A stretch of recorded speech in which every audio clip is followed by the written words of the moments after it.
Kolkata international press festival 30তম এটা। তো sir দাদা কেমন লাগছে এখানে? ভালো লাগছে একটা মানে সিনেমা ছাড়াও, সিনেমা তো ভালোবাসার একটা জায়গা আছেই, কিন্তু আমি খুব একটা সিনেমা দেখে উঠতে পারি না আমার শিডিউলের জন্য।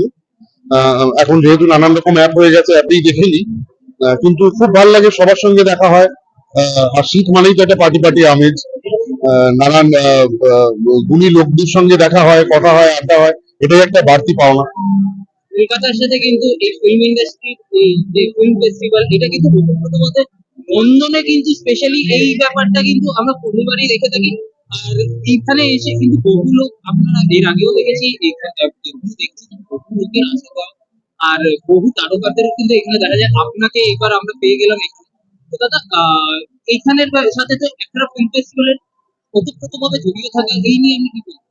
হ্যাঁ, মানে সবাই তো শীতের ছুটির আমেজে আছে, তার সঙ্গে সিনেমা হলে তো আরো মজাটা বেড়ে যায়।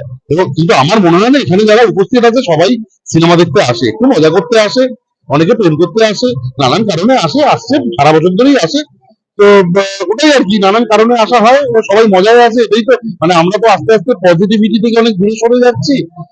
চারপাশের অবস্থা থেকে এই কয়েকটা জায়গা আছে যেখানে সবাই মিলে একটু মজা করা যায়, আনন্দ করা যায়, আহ শীতটা উপভোগ করা যায় কম পয়সায়। আর দাদা সব থেকে বড় কথা হচ্ছে এই মুহূর্তে, যেহেতু আপনি কারেন্ট সিচুয়েশন নিয়ে বললেন, তাই একটা ছোট্ট প্রশ্ন।